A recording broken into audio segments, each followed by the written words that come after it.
Hablaremos esta clase sobre Adar, el mes de Piscis, según Sefer Yetzirah. Y empezamos diciendo que Adar es el mes donde dice el Talmud, Mishenichnas Adar Marvin Besimcha. En el momento que entra Adar, tenemos que aumentar la felicidad. Entonces, esto es interesante porque, como acabo de decir, significa que siempre tenemos que estar felices, pero en Adar tenemos que estar más felices. Y es interesante porque en el mes de Av, dice, cuando entra Av, tenemos que bajar un poco la felicidad. Pero entonces el estatus correcto del ser humano es estar feliz. Y no es tan fácil, pero ese es el estatus con el que deberíamos de vivir y ese es el estándar con el que deberíamos de vivir. Un estado de felicidad y hay veces hay un poco más y hay veces hay un poco menos. Y esto es interesante porque significa que la verdadera felicidad no proviene de algo que pasa afuera necesariamente, sino que tiene que ser de algo que brota de adentro. Por lo tanto, si la Torah te dice que aumentes la felicidad o que bajes la felicidad, significa que tú tienes la forma de modularlo. Y por lo tanto, si lo puedes modular, significa que es algo interno.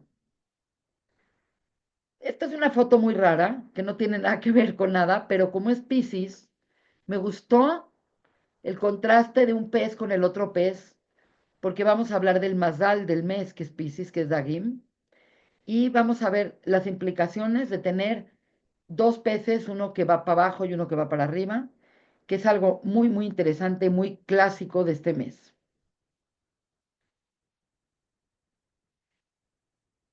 Vamos a avanzar. La verdad es que este es un gran momento para entender algunos aspectos del calendario hebreo. Cada mes es una oportunidad de aprender algo más, pero como el mes de Adar es el último mes del calendario, es un mes que tiene ciertas cualidades y tiene ciertas cosas que pasan en ese mes que no pasan en otros meses. Por lo tanto, pues, como pueden ver acá, nosotros comenzamos, el calendario hebreo comienza en el primer mes, que es el mes de Nisan, que es Aries, y va haciendo la vuelta como el reloj. Nisan, Iyar, Sivan, Tamuz, ta, ta, ta, ta. Hemos tenido la oportunidad de entender en el calendario hebreo muchas cosas, pero en esta clase vamos a ver ciertos aspectos importantes. Y el primer aspecto que quiero manejar con ustedes es que nosotros podemos ver el calendario como como un pastel o como un ciclo completo y podemos hacer una división en la mitad del año, de tal manera que tenemos el lado derecho y tenemos el lado izquierdo. Esto es un tema muy interesante porque se considera todo el ciclo, es un ciclo que tiene una evolución. No es así como, bueno, salimos de Pesaj y luego recibimos la Torá y luego pasó. Hay una evolución cíclica en el calendario hebreo y parte de esa evolución tiene que ver que la mitad del año se llama la luz que llega a nosotros, se llama Or Yashar, luz directa, y la otra mitad del año, de Tishrei Adar, tenemos lo que se llama el Or Joser, la luz retornante. Esto de por sí es un tema que da para una clase completa, pero entonces lo que esto se refiere un poco es que vamos a tener la oportunidad de entender que el tiempo no es algo que pasa, aunque suene raro lo que voy a decir. El tiempo tiene cualidades que producen eventos. Entonces no celebramos las fiestas porque sucedieron en ese momento, sino más bien al revés. Las fiestas sucedieron en ese momento por la cualidad del tiempo. Y esta es un approach, es una forma de ver el tiempo, las festividades, el calendario, completamente novedoso y distinto que prácticamente todas las naciones. Quiere decir, el tiempo mismo va a crear los eventos que van a pasar históricamente. Y esto lo vamos a ver mucho cuando tratemos de Pesaj. Entonces, el concepto de la luz directa y la luz retornante significa que en esta parte del calendario, en esta parte del tiempo, del ciclo, está Dios actuando de manera directa. Entonces, las acciones, las cosas pasan más de arriba hacia abajo. Y el ejemplo perfecto es que Nisan, que es Pesaj, la realidad es que Dios hizo todo. El pueblo de Israel prácticamente fue guiado, redimido, llevado. El pueblo de Israel fue como, es hora de irse de Mitzrayim, vámonos. Y Dios se encargó de hacer todo.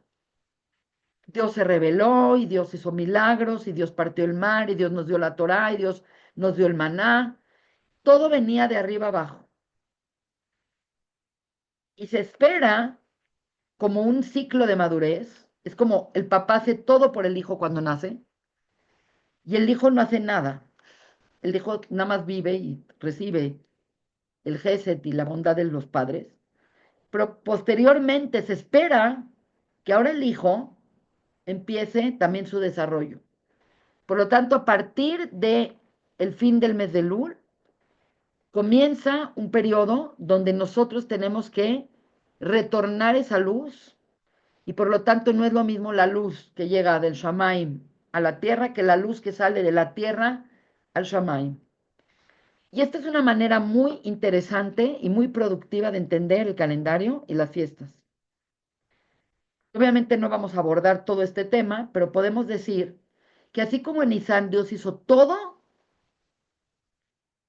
y fue la revelación máxima y fueron los milagros y la gente estaba cada instante viendo cómo Dios actuaba en el mundo y cómo cambiaba la naturaleza y cómo hacía todo para que el pueblo de Israel tuviera la Geulá. En el mes de Adar, que estamos hablando que es el último mes,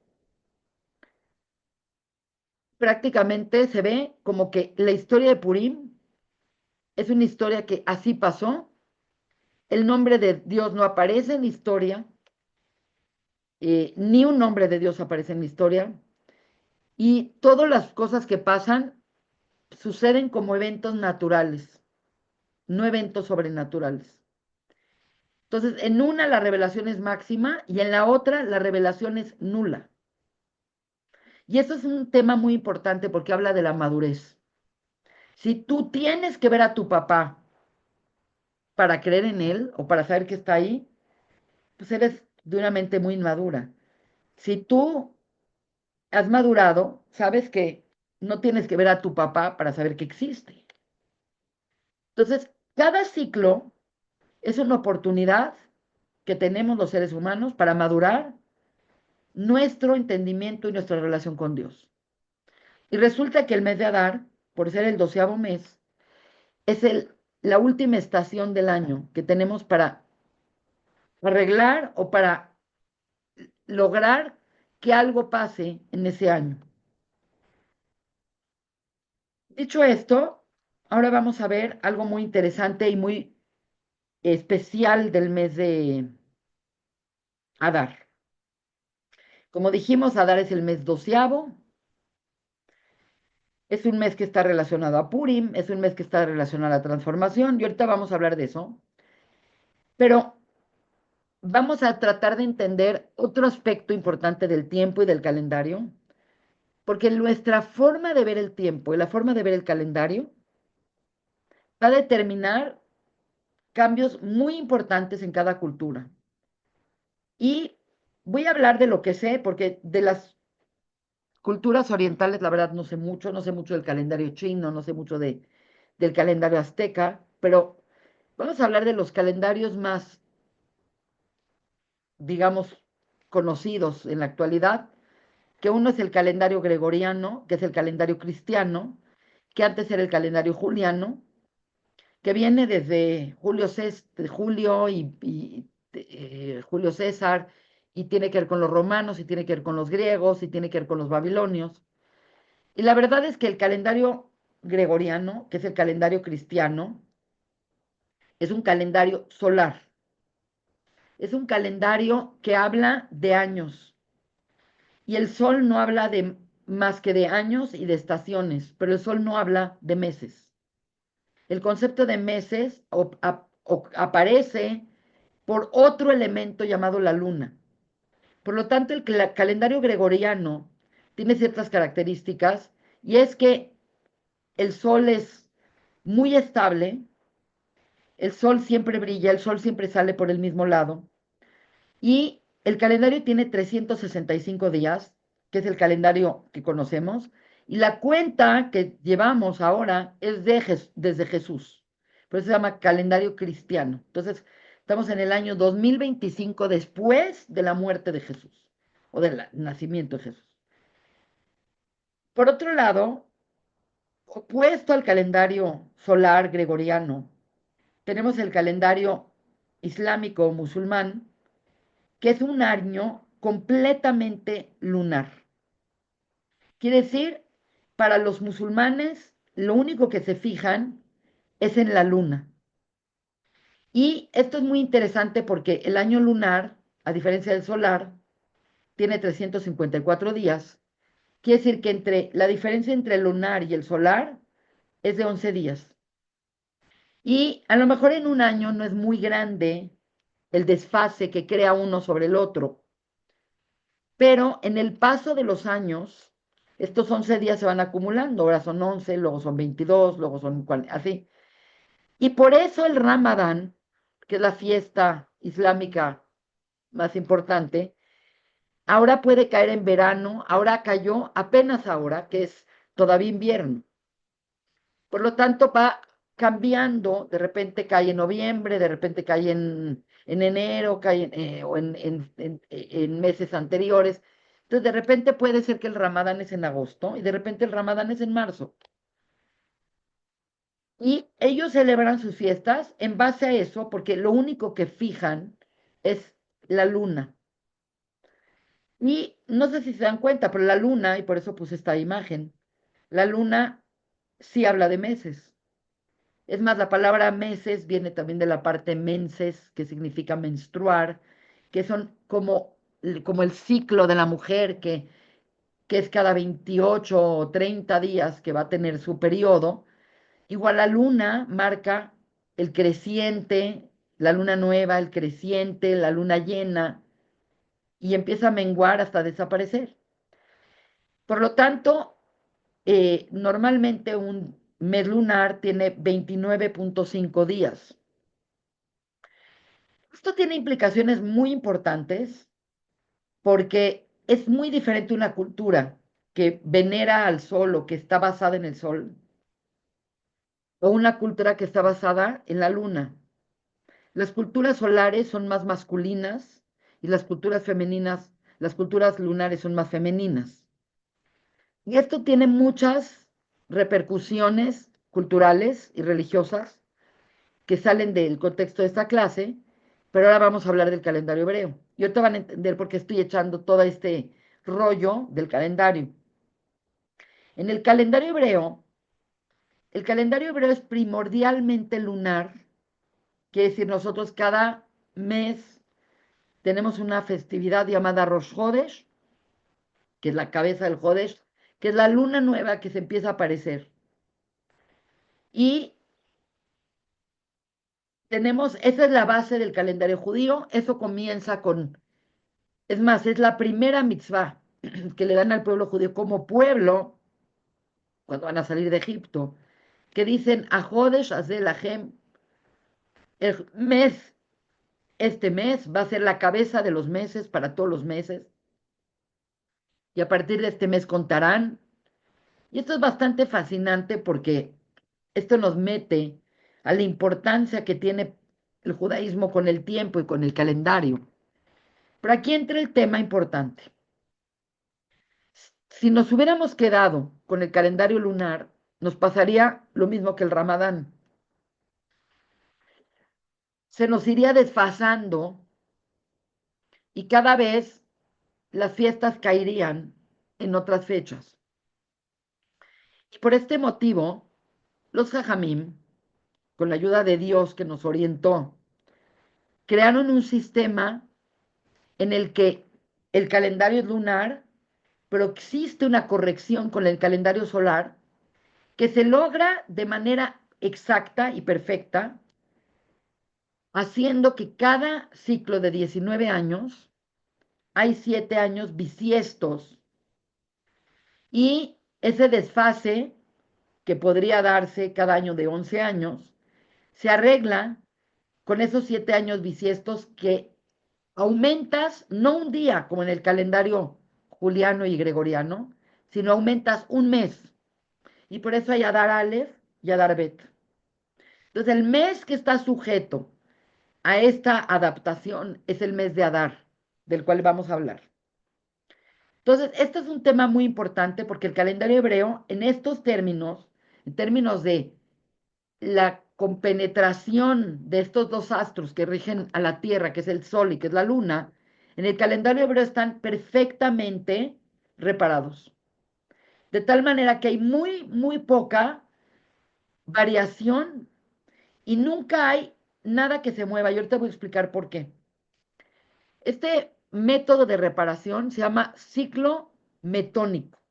El ciclo metónico es que cada 19 años se insertan 7 meses donde hay Adar Aleph y Adar Bet.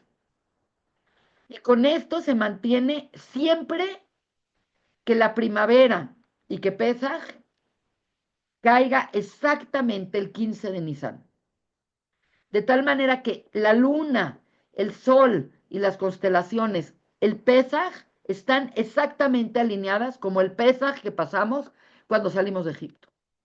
Entonces, estamos creando, se creó, y el judaísmo creó un sistema impresionante utilizando un mes comodín que se llama la Shana Meuberet, el año preñado, también se llama año embolismal, que es una Shana Meuberet, en el que se agregan cada 19 años, 7 meses, con Adar Aleph y Adar Bet. Y esto evita que haya desfases.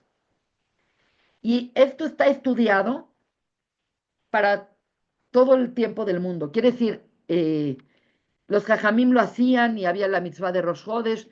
Hillel, Hillel segundo, creó un calendario sin computadora y sin nada, viendo las estrellas, entendiendo el movimiento de los astros, que hasta el día de hoy lo usamos de manera perfecta.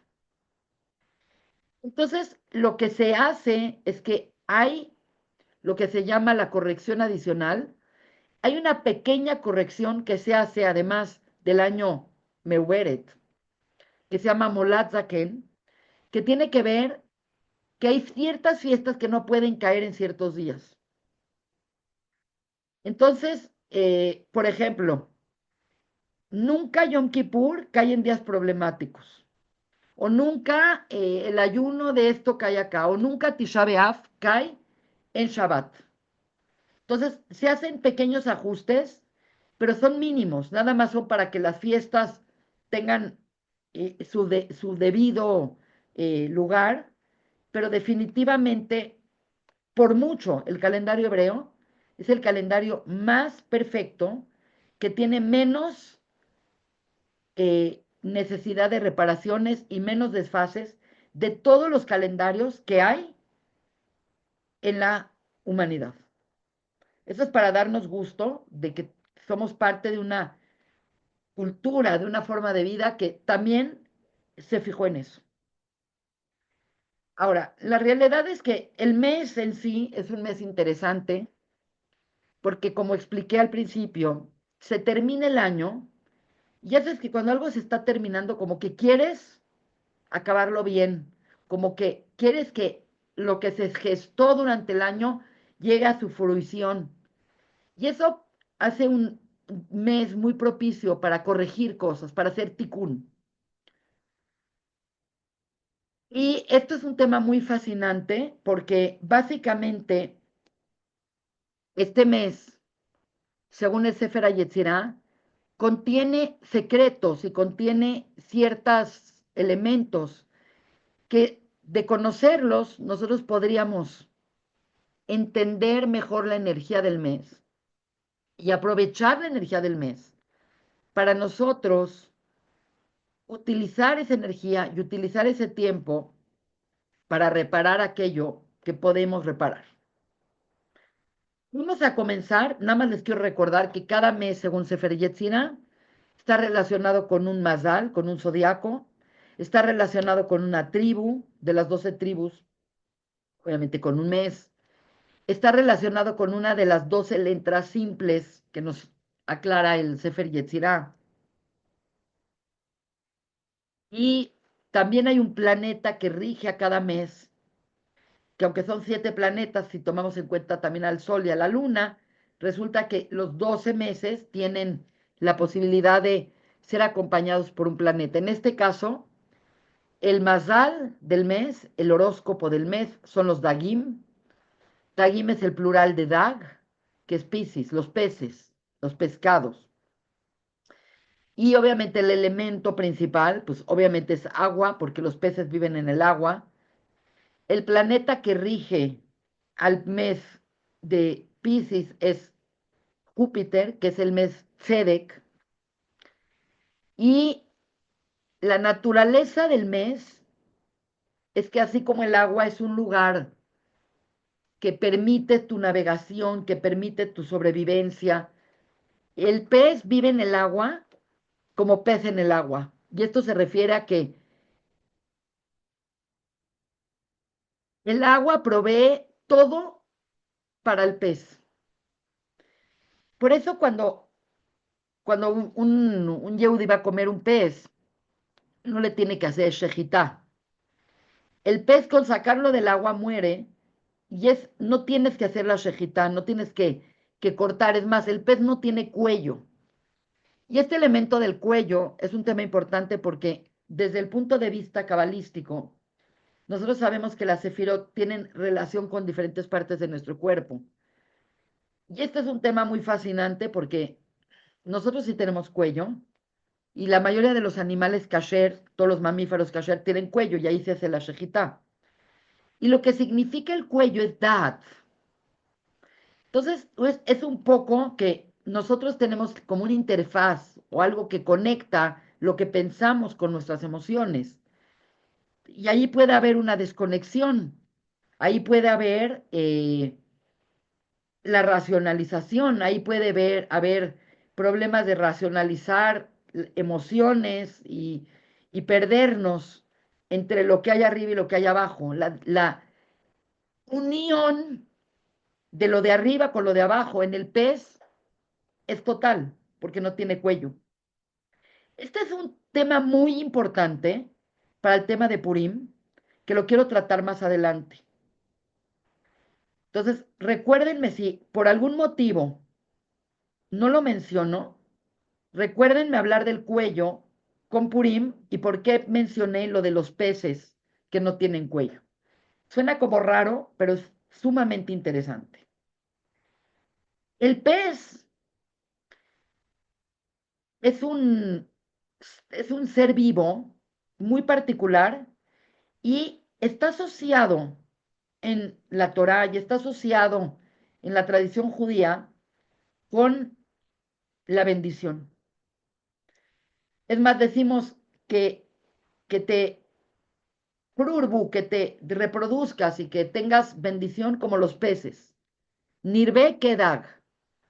Nirve kedag significa que tengamos el nirve, el aumento de nuestras cosas como los peces que tienen tremenda reproducción, etcétera, etcétera. Y es muy interesante porque los peces viven en el agua provee todo para ellos, y así es el pueblo de Israel. El pueblo de Israel es como un pez que vive en las aguas de la Torah. Cuando nosotros hacemos las birkot de la mañana, las brajot de la mañana, nosotros hacemos la brajá de Birkata Torah que dice Leasok Bedivrei Torah. No es que estudiemos Torah, Leasok es que nos sumerjamos, que estemos metidos en el Divrei Torah, porque sabemos y tenemos muchas pruebas de esto, que el mundo no se sostiene a menos que se estudie Torah.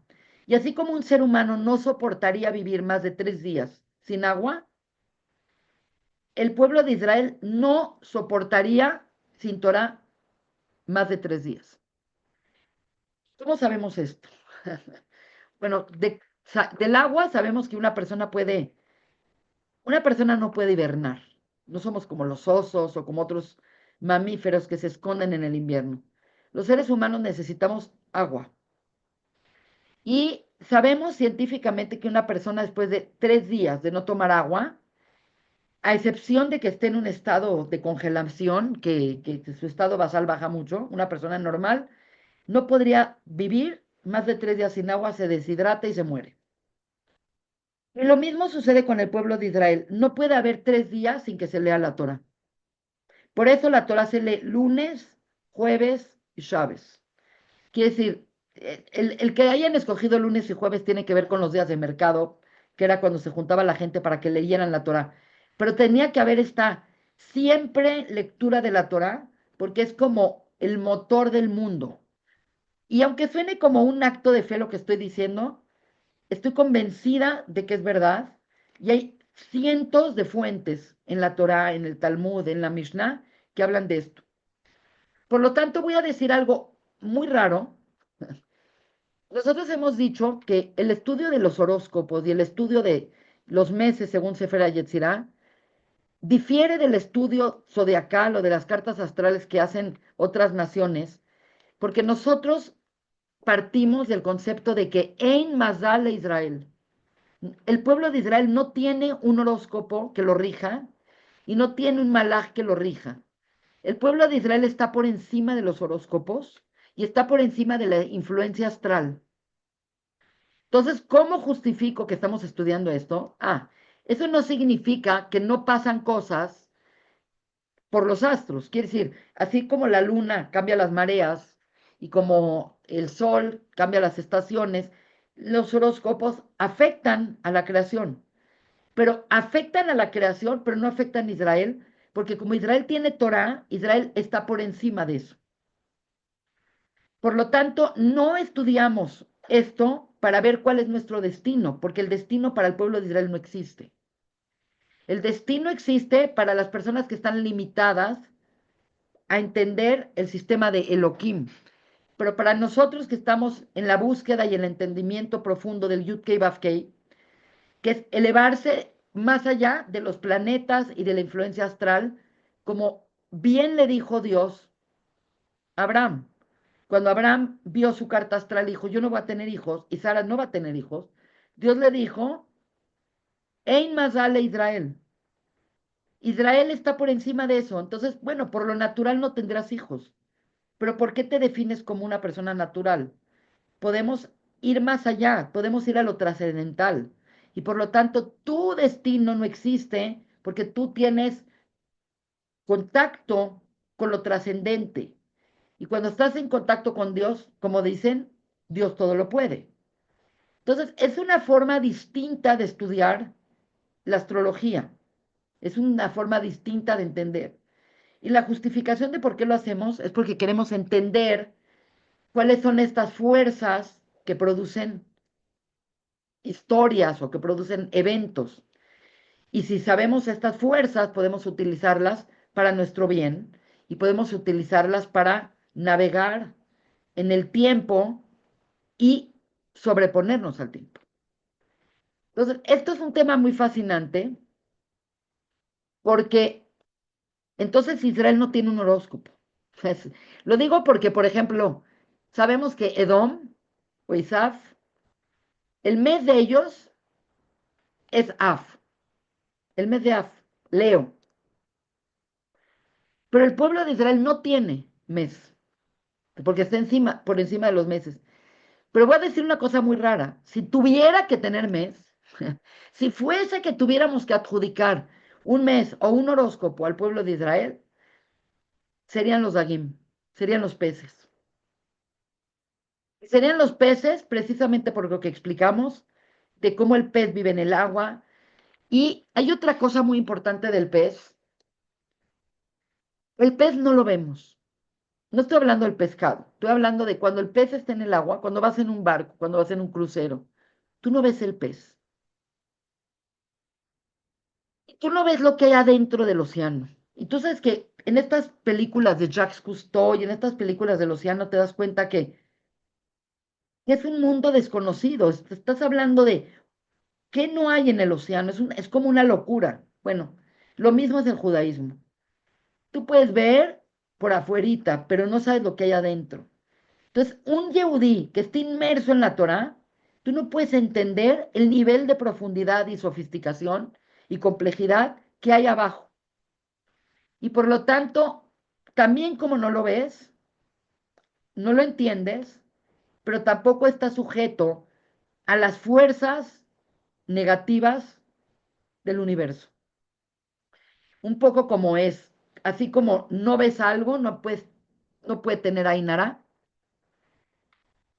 Entonces, para que no haya Ainara, lo mejor es que no haya Ain, que no haya vista. Porque el Ainara implica como un juicio que hace sobre algo. Pero si no ves, no puedes hacer ese juicio. Entonces, por eso es el uso del pez es muy común para asociado al tema de Ainara, etcétera, etcétera. Esto me parece, no quiero entrar en temas esotéricos extraños que a veces se prestan para hablar de esto, pero lo que esto significa es que es un mes que todo lo que pasa no está en la superficie, está abajo. Y eso es exactamente lo que vamos a explicar cuando hablemos de Purim. Como dije al principio, en Pesaj Dios hace todo, hace los milagros y hace las plagas y parte el mar y entrega la Torah. Quiere decir, todo es revelado. Es revelado y todos no tenían que creer en Dios, simplemente veían cómo actuaba Dios. Quiere decir, la fe que existía en alguien que salió de Egipto era nula. No tenía que tener fe. Estaba viendo cómo Dios estaba haciendo todo por ellos. Y exactamente en el lado opuesto del círculo, que es el último mes, que es el mes de Adar, resulta que tenemos una fiesta que es la fiesta de Purim, que es una fiesta donde Dios está completamente ausente y escondido aparentemente del texto. Y obviamente sabemos que no está escondido y sabemos que no está ausente, pero parece estar ausente. Es como el agua. No sabes qué está pasando, pero está pasando algo adentro. Entonces, esto es un tema muy fascinante porque es parte de el entendimiento del Mazal Dagim. Ahora, llama mucho la atención que en el Mazal Dagim tenemos a dos peces, no es Dag, no es como muchos signos que es Virgo o que es Escorpio, que es uno. Fuera de Piscis y los Tomim, que son los gemelos, que es eh, Sivan, hay un elemento muy interesante que es bastante conocido por todos, que es un pez que baja y es un pez que sube, creando un círculo eterno. Quiere decir, si uno baja, si uno sube, si uno baja, si uno sube. Como que esto no se acaba, es como la línea de Moebius que empieza y acaba y empieza y acaba. Figura un poco el infinito. Esta línea de Moebius es exactamente como el signo matemático del infinito, que es bastante fascinante porque empieza y sigue y sigue y sigue y sigue y sigue y sigue y sigue. Este elemento de infinitud es muy importante porque nosotros en la Sefirot tenemos que Moshe Rabbeinu es Netzach, Netzach es eternidad, infinitud, es parte de la eternidad. Y Moshe Rabbeinu nace y muere en este mes. Entonces, este mes está íntimamente asociado a Moshe Rabbeinu y está íntimamente asociado a la eternidad. Y esto es mamash verdad. En el Talmud dice que la era mesiánica y en el final de los tiempos, en el Ketzayamim, la mayor parte de las festividades judías van a perder su vigencia en términos de que nosotros hoy en día las fiestas son oportunidades de hacer tikkunim, de hacer trabajo para arreglar algo. Entonces, el Talmud dice, todas las festividades van a perder su vigencia y van a perder el motivo por el que las hacemos, porque ya se logró hacer ese tikkun, mas nunca se va a perder la fiesta eterna del pueblo de Israel, que es Purim. Entonces resulta que Purim, que hoy en día es una fiesta para algunos y para la mayoría es una fiesta que puede pasar desapercibida, la realidad es que Purim no es una fiesta para los niños. Purim es la fiesta más seria, aunque suene chistoso lo que voy a decir, y es la fiesta eterna y es la fiesta más gloriosa de todo el calendario hebreo. Lo que pasa es que hoy en día, como estamos en un modo operando que todavía sigue siendo el modo de la revelación de Nisan, seguimos poniendo más atención en Pesaj, en Yom Kippur, que son fiestas reparadoras. Pero Purim es la reparación y por lo tanto se convierte en la fiesta eterna del pueblo de Israel, al punto que dentro de los muchos milenios que nos falta pasar, viene Yemei Meshiach, viene lo que se llama Yom Shekulo Shabbat, el mundo que todo va a ser Shabbat, que va a ser el año 7000. Después va a venir una época llamada el mundo que todo es como Kippur. Y después va a venir una época gloriosa que se llama el mundo Shekulo Purim, que todo va a ser como Purim. Entonces va a estar muy padre, porque entonces la vamos a pasar muy bien. Entonces vamos a seguir hablando un poquito de los peces y vamos a regresar a ellos cuando tengamos que volver a ellos. Como hemos dicho, cada mes está relacionado con algo que tiene que ver con el número 12, porque son 12 meses, son 12 zodiacos, son 12 tribus y son 12 letras simples. Y también hay un elemento que hay 12 permutaciones del Shem Hashem. Entonces, no vamos a tener tiempo de ver todo, porque es demasiado ambicioso hacer una cosa así, pero vamos a avanzar. Y la letra que se relaciona, de las letras simples que se relaciona al mes de Adar, es la letra Kuf. Y la letra Kuf es una letra muy interesante. No sé si lo he platicado, pero hay un libro que se llama Otillot de Rabbi Akiva. Y en el libro Otillot de Rabbi Akiva aparece cada letra con Akadosh Barujú, con Hashem, y le pide a Dios que hagan el mundo con esa letra. Es como un desfile de letras, como la canción de Cricri, que ahí viene la A, ahí viene la E, así. Es un proceder de letras y cada letra se presenta con Hashem y le dice los motivos por los cuales esa letra piensa que sería la letra correcta para crear el mundo. Y es muy interesante porque es muy interesante la argumentación que usa la letra para decirle a Dios, oye, Hashem, crea el mundo conmigo. Entonces, la letra Kuf se aparece con Akadosh Barujú y le dice, crea el mundo conmigo. Al final de cuentas, la Kuf viene de Kadosh. Y la Kedushá, la santidad, es aquello que tú eres Kadosh y que nosotros podemos crear Kedushá y podemos crear el Migdash y el Kedushin y el Kiddush. Como que tiene un muy buen argumento para que le hagan atención. Y Dios le dice, Pues sí, es una letra preciosa, te adoro, lo que tú quieras, pero también es la letra de la palabra clipa. Y cuando le dice eso, pues la letra se va y dice, bueno, traté, pero pues no se hizo. La clipa, como hemos dicho en muchas ocasiones, es la cáscara, el ocultamiento y las fuerzas de la impureza. Entonces está muy interesante porque por un lado tienes la Kedushá, que es así como lo separado, lo puro, lo más taor, y por otro lado tienes el otro lado de la Kuf, es la Klipa, que es donde habita la impureza y de donde se nutre el mal. Entonces, obviamente, pues la letra Kuf se tuvo que ir, como casi todas las letras, porque al final de cuentas Dios hizo el mundo con la Hey. Entonces, las 22 letras que desfilaron, a todas les dio sus motivos y les dijo bye.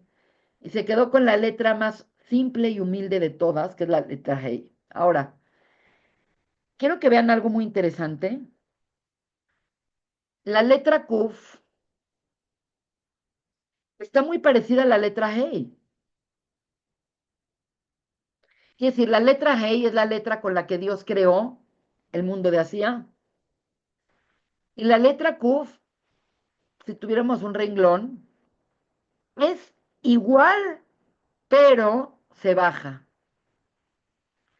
Entonces, esto es bien interesante porque lo que estoy diciendo es que la Kuf tiene la función de tener la Kedushá, que es cuando está arriba, pero tiene la Klipa, que es cuando va abajo. Entonces, esto también nos empieza a meter en este tema del pez que va arriba y el pez que va abajo. Porque estos son elementos que tienen que tener un tipo de concordancia, concuerdan. Quiere decir, no es así como, ay, soy muy creativa y voy a hacer que las cosas se acomoden. Esto queda de manera perfecta. Entonces, por un lado, la letra Kuf es un símbolo de Kedushá y es un símbolo maravilloso, pero por otro lado, por estar, es la única letra que baja tan bajo. Si se dan cuenta, casi todas las letras están arriba, casi todas las letras están por arriba del renglón. La única letra que baja de todas las letras es la Kuf y la Nun Sofit, que también la mandaron a volar porque la Nun, hay Nun en medio o al principio y hay Nun Sofit, y la Nun Sofit tiene que ver con Nofel, el que cae. Entonces ahí están como de la mano un poco, la Kuf con la Nun, en el sentido de que tienen esta posibilidad de estar elevados, pero que también tienen la posibilidad de caer. Por lo tanto, este es un mes que tiene esa posibilidad, tiene la posibilidad de que algo malo se vuelva bueno, pero también tiene la posibilidad que algo bueno pueda caer. Entonces, es un mes que la emoción es muy importante porque la emoción es la alegría y nosotros es a través de la alegría que hacemos subir las cosas. Por eso cuando alguien está deprimido, está down, está bajo de moral, está bajo de ánimo, está bajo, porque está caído. Y el elemento más importante para elevar a alguien es la alegría y la felicidad. Por eso la Mishnah dice, Mishenichnas Adar, Marvin Besimcha. Entonces, la Kuf representa un elemento de dualidad en la creación, como el símbolo de los pescados, que es un elemento de dualidad. Ahora, voy a decir algo muy interesante. Básicamente, cada mes, así como tiene la letra y tiene el signo, tiene esto, tiene aquello, resulta que la letra Kuf viene si tú escribes Kuf y lo escribes si lo escribes sin puntos, esta misma palabra, Kuf, cuando extiendes la letra y no nada más la señalas, es igual que la palabra Kof. Entonces la letra se llama Kuf, pero el Kof es un chango, un mono.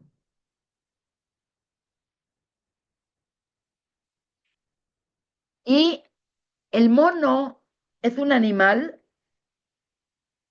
que tiene muchas cualidades muy interesantes. Es un animal muy inteligente, es un animal que parece mucho a los seres humanos y es un animal que por algún motivo crea y nos hace reír. Entonces hay que entender esto porque cada mes, según Sefer Yetzirah, tiene un sentido que hace que el mes se tiene que trabajar ese sentido. Entonces hay meses que el sentido es la vista, que es el mes de Tamuz, por ejemplo. Hay meses que el mes es el oído, el escucha, el mes de Av.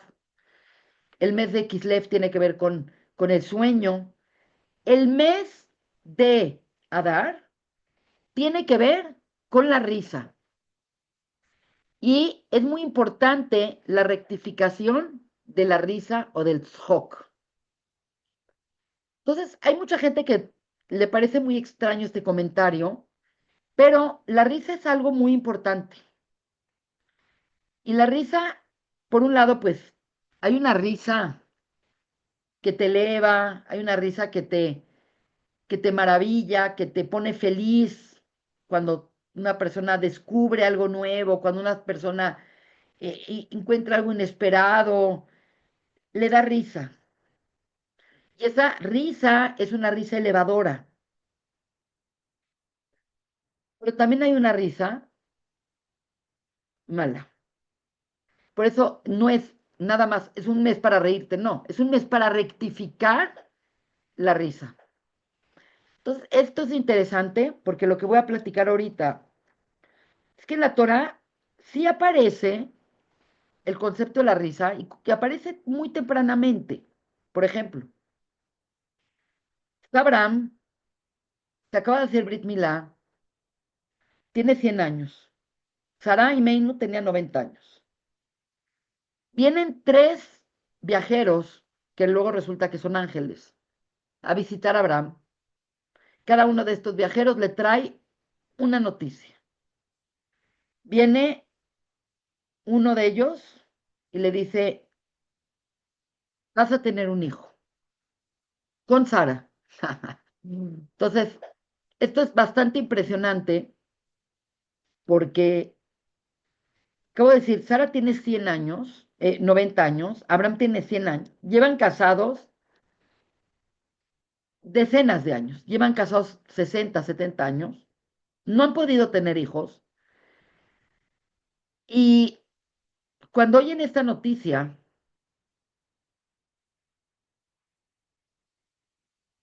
se pichan de la risa. Es como si, no sé, si agarran a mi Bobe, en paz descanse, a los 90 años y le dicen, Sarita, vas a tener un bebé. ¿Cómo?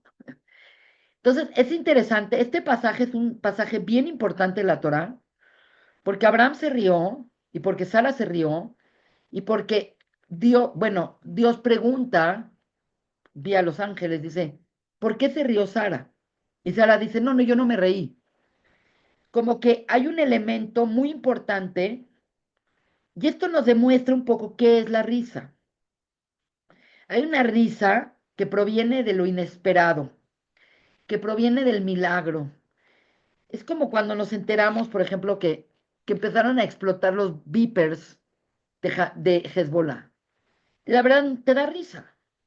Obviamente, no te da risa que la gente se muera, pero te da risa el ingenio de que la gente tenía un celular y que de repente el celular lo tenían en el tujes y les explotó, o tenían acá y les explotó la oreja. Cuando nos enteramos de esas cosas, nos dio risa porque es algo tan inesperado, es algo tan sorprendente que produce una risa que proviene de la maravilla de decir, wow, ¿cómo se les ocurrió?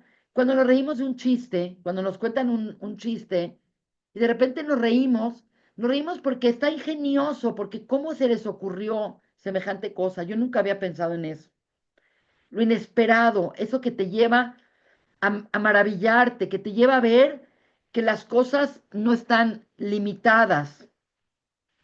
Y es tan importante que se rió Sara y que se rió Abraham y que preguntaron por qué se rió Sara y ella dijo, no, no quiero, no, no me reí y lo desmintió y esto es un tema muy... Es tan importante esto que la siguiente noticia que les dan es, no nada más vas a estar embarazada, a tu hijo le vas a llamar Itzhak.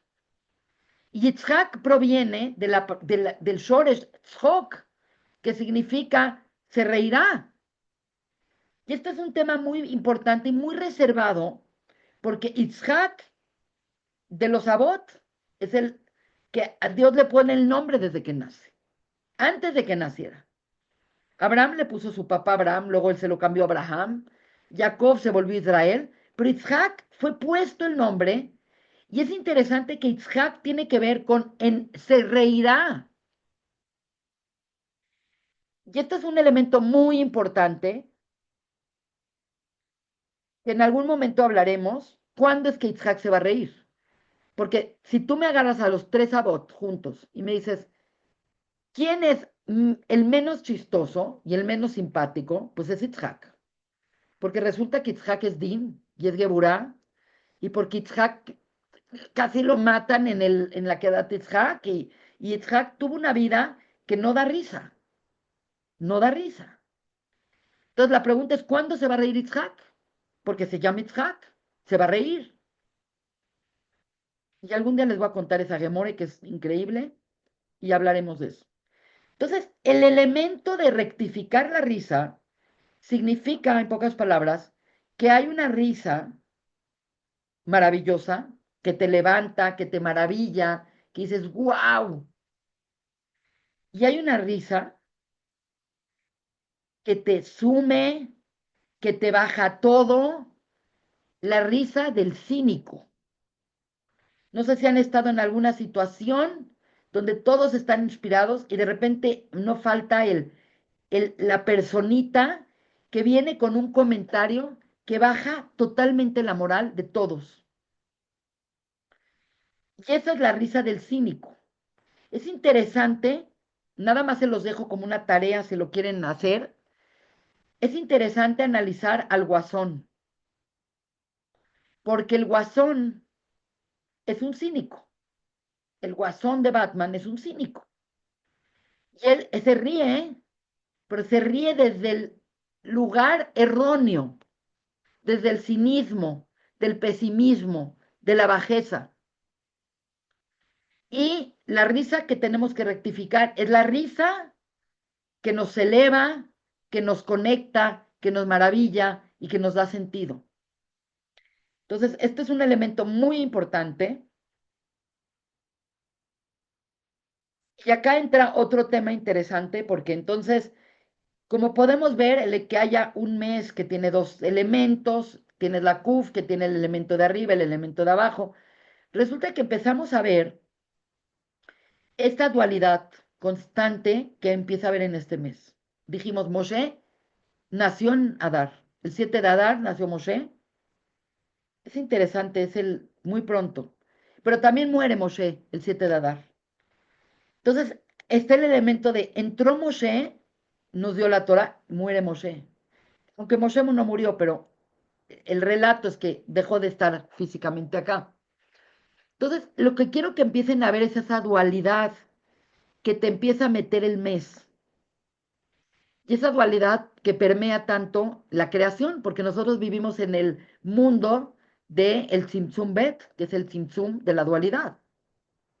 Entonces, este mes te mete en la dualidad y te mete en los extremos de esa dualidad entre la Kedushá, la Klipá, entre la risa que te eleva, la risa que te tira, entre la llegada de Moshe y la caída de Moshe, bueno, no caída, Moshe nunca cayó, pero como desaparece el mismo día que nace. Y todo esto para llegar a uno de los elementos más importantes y más cruciales y eternos con el que el pueblo de Israel siempre se enfrenta. Y Israel siempre se enfrenta a su archienemigo, conocido como Amalek. Y resulta que en la literatura rabínica, en la Torá, en la Mishnah, en el Zohar, constantemente aparece Amalek como esa fuerza precisamente de la clipa, del defilement, de la bajeza y del cinismo, versus Israel, que es la fuerza de la Kedushá, que es la fuerza de la elevación y que es la fuerza de la santidad. Entonces, por un lado, se nos delinea muy claro este mes. Ahora, hay un, hay un midrash muy importante que cuenta que Amán, cuando Amán es Amalek, todo el mundo sabe que Amán viene de Agag y Agag viene de Amalek. Esto es un tema muy importante. La fiesta de Purim es el encuentro entre Israel y Amalek y la victoria de Israel sobre Amalek, que es un precedente muy importante en ese momento y hoy, porque la situación puede haber cambiado, pero tenemos el mismo problema que tuvieron los judíos en el desierto cuando fueron atacados por Amalek, y tenemos el mismo problema que tuvieron los Yehudim en Purim, y tenemos el mismo problema que tuvimos los Yehudim en Alemania en la Shoah. Quiere decir, el problema es el mismo, porque estamos con las mismas fuerzas y estamos cada vez acercándonos a una era de mucha expansión y por lo tanto cada vez es una oportunidad de definir con claridad qué es Israel y qué es Amalek. En este Midrash que comento, pasa algo muy interesante y muy raro. Hamán, Arashá y Marshemó, el agageo, el amalequita, quiere matar al pueblo de Israel y Amán cree fehacientemente en el zodiaco. Cree completamente en las cartas astrales y todo eso. Y cree una de las cualidades, porque cuando hablo de Amán es hablar de Amalek, entonces todo lo que voy a decir de Amán es algo que es muy presente en Amalek. Resulta que cree en las probabilidades. Cree en las probabilidades. Cree en la coincidencia.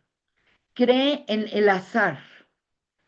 Entonces, es interesante porque este Midrash aborda un tema muy delicado que Hamán creó una como rueda con todos los meses del calendario y le hizo girar y entonces dijo, voy a escoger qué mes es el bueno y qué época es buena para hacer el genocidio del pueblo de Israel. Entonces, está muy, muy interesante porque esto realmente, ay, perdón, quiero llevarlo a la primera diapositiva donde pusimos el calendario y tenía como una aguja y la hacía girar y como una ruleta terminaba acá, por ejemplo, terminó en Nisan. Entonces viene Amán y dice, no, no, no, no. En Nisan no es buena época, porque en Nisan Dios favoreció a los judíos y los sacó de Egipto. Entonces dijo, Nisan no sirve. Está impresionante lo que hizo Amán. Y las implicaciones, suena muy infantil lo que voy a contar, pero tiene implicaciones filosóficas y místicas tremendas. Entonces dijo, Nisan no, porque los judíos salieron de Egipto y porque Dios se rebeló y por lo tanto no. Luego dijo, pues Sivan. Salió Sivan y dijo, ay no, en Sivan no, porque en Sivan Moisés subió al Sinai y los judíos oyeron a Dios y Dios les dio la Torah. Y así se fue de mes en mes. Y de repente le salió a dar. Y dijo, este mes suena muy bien, no hay fiestas. Las fiestas judías son una protección, es un magén, es un elemento importante de protección para el pueblo de Israel. En Adar no hay fiestas. Y no nada más eso, dijo Amán. En Amán se murió Moshe. Y Moshe es el que trajo la Torá. Y Moshe es el que hizo el Brit con Dios. Y por lo tanto es el mes correcto para aniquilar a todos los judíos. Y escogió Adar en base a información que él tenía, y se ve que sabía entonces mucho, porque sabía cuándo era Pesach, sabía cuándo era Shavuot, sabía cuándo era Sukkot, sabía cuándo era esto, cuándo era el otro. Quiere decir, él fue por todo el calendario y encontró este mes.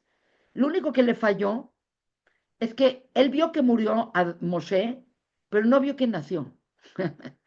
Quiere decir, le faltó información y por lo tanto dijo, ese es el mes correcto. Y obviamente se equivocó porque escogió el mes más peor mes para poder hacer lo que él quería hacer, era este mes. Porque en este mes, como explicamos, hay el peligro de que te va mal, que te puedes ir al mal, porque pues está esa corriente, esa volubilidad que te da el agua, pero también existe la posibilidad de que algo que está mal se vuelva bien. ¿Qué es la historia de Purim? Es eso. Es una historia donde todo se empieza a poner mal para el pueblo de Israel, donde todo empieza a estar terrible, donde se hace un decreto de un genocidio que nunca hemos ni imaginado que podría existir, mucho peor que la Shoah, y de repente las cosas se cambian completamente. Y en vez de matar a Mordejai, matan a Amán. Y en vez de matar a los judíos, matan a los hijos de Amán. Entonces, es un mes que tiene esta posibilidad de cambio, y es una posibilidad de cambio muy fuerte, mientras, como explicamos al principio, nosotros hagamos nuestra parte. Porque recuerden, en esta parte Dios hace las cosas por nosotros, pero en el resto del año nosotros empezamos a hacer lo que se llama el Or Joser, que entra en la definición de un principio de Kabbalah muy importante que se llama el Itaruta del Etata, que es hacer una acción abajo para que despierte una acción arriba. Entonces, aquí la acción la hacían arriba y despertaba una reacción abajo. Aquí nosotros tenemos que hacer la acción abajo para despertar la misericordia divina o la teshuvah o lo que tengamos que despertar. Entonces, aquí es muy interesante, por eso lo mencioné en el principio de esta clase, esta cuestión del ciclo, perdón. Déjenme borrar esto. Entonces, ya nos estamos acercando al final, porque tampoco crean que quiero hablar con máximo detalle de todo. Quiero dejar todo listo para hablar la próxima clase, obviamente, de Purim. Entonces, lo que estamos viendo acá es que básicamente estamos en un mes con una presente dualidad y parte de esa dualidad y parte de lo que es la fiesta de Purim y por lo que va a quedar para la eternidad es porque la dualidad en la que vivimos es una ilusión. Quiere decir, definitivamente vivimos en un mundo de dualidad, hay bien, hay mal, hay verdad, hay mentira, hay esto, hay el otro, y es el mundo que Dios creó para que nosotros tengamos libre albedrío. Sin duda alguna, este es el mundo que Dios creó, y por eso estamos en el mundo Bet, del Simsum Bet, que es el mundo de la dualidad.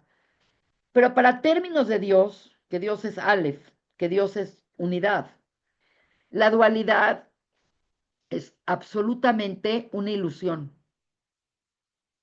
Y en Purim es una fiesta donde nos damos cuenta que las fuerzas del mal no son fuerzas que a Dios se le salieron de la mano y no son fuerzas que Dios no puede controlar. Son fuerzas que Dios puso en el sistema y que al final también el mal es para bien. Y eso va a ser lo que vamos a hacer y lo que vamos a estudiar en nuestra próxima clase.